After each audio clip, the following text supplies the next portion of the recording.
Bem-vindo a mais um TAGS, o canal que mostra tudo o que rola nos campos da tecnologia e inovação. Eu sou Fernando Dias e ao meu lado estão Marcelo Fernandes e Walter Wolff.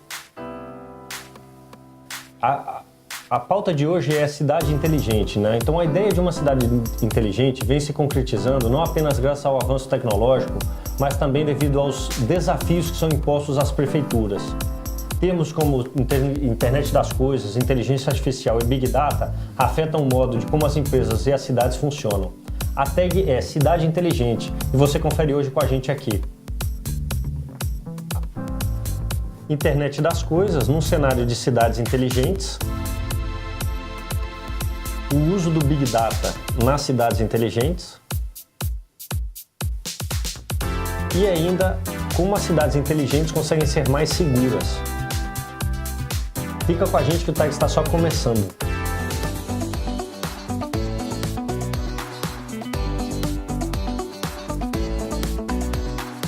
So what is a smart city?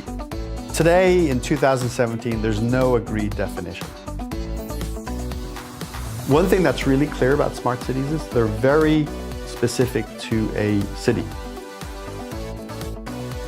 The problems we have in Palo Alto are different to Shanghai and Amsterdam. Legal.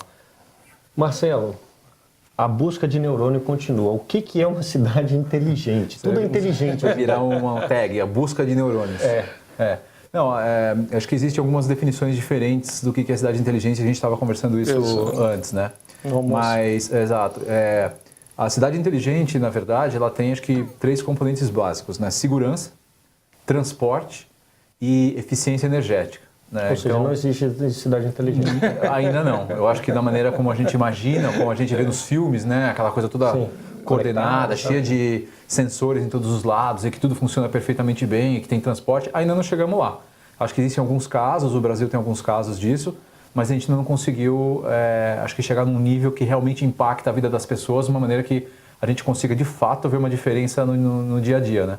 A gente mal consegue, em São Paulo, por exemplo, a gente mal consegue ter farol burro, né, que dirá farol inteligente, porque qualquer coisa já para tudo. Então, para você chegar no momento do farol inteligente, né, ou do sinal inteligente, dependendo de quem está assistindo o programa, a gente ainda está num caminho distante aí. Tá certo. E o que destaca o estudo do BNDES, Walter? Põe o gráfico aí com o uso do IoT nas cidades e centros de pesquisa. Você sabe que recentemente o BNDES se preocupou com o desenvolvimento de internet das coisas e IoT no Brasil, né? E dentre vários casos que eles estudaram, de várias verticais que eles estudaram, uma delas é essa de cidades inteligentes, porque essa realmente assim, é mais impactante. Eles têm a definição de cidade inteligente deles, que nem o Marcelo comentava.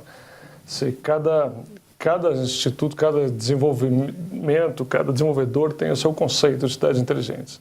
Então, nesse caso do estudo do BNDES, o que eu acho como cidade inteligente, pessoalmente, é você ter essa capacidade de ler nos sensores, de você interpretar essa informação e você atuar de volta de forma a criar algum benefício, algum impacto na cidade. Legal. Então, naquele gráfico que a gente viu, você tem assim, 9 ou 10 casos que o BNDES estudou de alguns desses elementos de cidades inteligentes que já estão sendo implementados no Brasil. Então, por exemplo, você tem monitoramento de bueiros no Rio de Janeiro, você tem o controle de transporte coletivo de ônibus em Curitiba. Você tem vários exemplos assim, que eles coletaram e mostraram nesse estudo aqui a cartilha das cidades inteligentes. Tem lixeiras em Itu. Lixeiras em Itu. Sim, tem vários que são elementos que fazem a cidade inteligente funcionar. Talvez ser inteligente, ser inteligente. Que você pode dizer que tem alguma inteligência, tem algum neurônio, pode ser 2 neurônios assim, andando, mas 2 neuroninhos já é um começo de inteligência, né? Sim. Você tem alguns indicadores, talvez o grande indicador para a nossa vida é o trânsito. Como é que se faz o trânsito? Só voltando assim, São Paulo tem uma cidade que mobilidade urbana sempre foi um tema, porque é uma cidade grande assim como outras, né? São Paulo tem o pior congestionamento do mundo? Olha, ou tem cidades piores que a gente? Antes de eu te responder essa pergunta, eu só vou complementar o que o Walter tinha falado antes, porque tem algumas cidades, alguns conceitos de cidade inteligente, onde eles já estão colocando como se fossem pods, né, que eles chamam, que são aquelas casinhas, né, entre aspas, onde você consegue fazer toda a mensuração de saúde.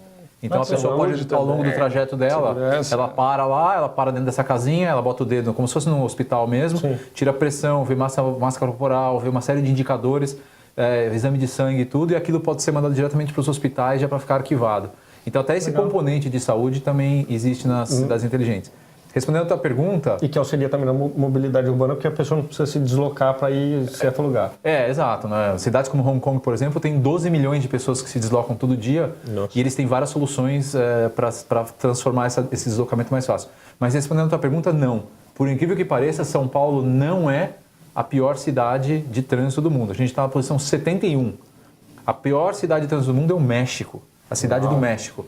E realmente o trânsito da cidade do México, para quem conhece, é tenebroso. Sempre que eu vou lá, o pessoal fala, não, mas São Paulo é pior, não sei o quê. Não. Eu falo, não é pior, porque a mesma distância lá demora 3 vezes mais tempo. Né? A gente tem um ranking de congestionamento aí para... Isso. Ah lá. Você comentou assim, México, São Paulo não é maior do mundo. México, mas aqui, Bangkok, mas Jacarta, olha. No Brasil a gente tem Rio de Janeiro. Rio de Janeiro em 8º lugar. Posição 8. Ou seja, o Rio de Janeiro então é muito pior que São Paulo. Muito pior que São Paulo. É que- São Paulo tem a questão da quantidade de veículos, né? Sim. E o Rio de Janeiro tem questão das montanhas, né? Você tem que porque contornar o você tá- tráfego. o montanha e o mar, né? Você tá tem imprensado túnel, ali. Você está imprensado. É um desafio grande no Rio de Janeiro, esse trânsito. Interessante, interessante. E o trânsito é o maior desafio das cidades inteligentes, Walter. Como é que São Paulo está nesse quesito, então? Ele está bem? Isso que eu acho sim, que o trânsito é o maior desafio da cidade inteligente. A gente comentou o caso do Rio de Janeiro, é muito difícil você ter assim, uma solução para esse trânsito aqui. Imagina, se tem com essa quantidade de carros que você tem na rua, nós estamos falando aqui de quase 8 milhões de veículos, assim, dados do Detran assim, do ano passado. E aí inclui carros, são 6 milhões, bicicletas, por exemplo, são 1 milhão. Então você pode consultar mês a mês esses dados no site do Detran. Mas, por exemplo, existem soluções que ajudam, olha só, você vê aqui que transporte público é usado por 31% das pessoas. Isso é São Paulo. Isso é só São Paulo. E carros são 28%. Que é acima da média brasileira, que é 25%. Andando, eu estou naquele andando ali, eu ando demais. em São Esse Paulo, andando adoro andar. é a última milha, você sai do metrô, você sai do trem, você ainda tem um trecho para caminhar. E você tem 1%. Mas esse andando não seria um deslocamento, por exemplo, eu faço muito deslocamento andando entre um lugar e outro mesmo. Pode ser também, não. Isso aqui está medido pela índice de mobilidade urbana da Deloitte. Mas olha só, isso aqui é o uso. Você viu antes, eu citei, são 6 milhões de carros em 8 milhões de veículos, incluindo ônibus e bicicleta. Aqui 1% da população usa bicicleta, 28% usa carro. Então, a partir desses indicadores, você tem que pensar alguma solução que vai resolver esse problema, que vai impactar esse problema. Resolver é quase impossível. Mas, por exemplo, eu gosto de citar 2 delas. Uma delas, por exemplo, é o aluguel de bicicleta. Eu tive conversando com um executivo da indústria esses dias, e ele me comentou o seguinte, sabe as ciclovias do Haddad que estavam meio que abandonadas esses dias aí, até pouco tempo atrás? Então, com esse aplicativo, chama eMoving, as pessoas começaram a alugar bicicletas elétricas, e começaram a usar mais essas ciclovias. Inclusive, o networking dele aumentou bem, porque antes era só ele, agora diz que tem mais de 50, 100 pessoas usando a ciclovia. Nesse caso, ele citou aquela que fica na Marginal. Mas tem outros, já para ficar no mesmo tema. Tem car sharing também, né? Tem um car sharing é outro. que é aluguel de carro, né? Para a gente ficar nesse mesmo... dividir compartilhamento do carro. Compartilhado. No aluguel. Para a gente ficar nesse mesmo tema de aplicativos, por exemplo, tem aplicativos nacionais, esse Mobi também. É super interessante, você pode compartilhar carros que não estão sendo usados através do aplicativo. É quase que um Uber, só que um Uber dos usuários. O próprio Uber também, ele auxilia Uber bastante, é um deles também, claro. No próximo bloco, a gente vai falar sobre Big Data nas cidades inteligentes. Fica aqui com a gente.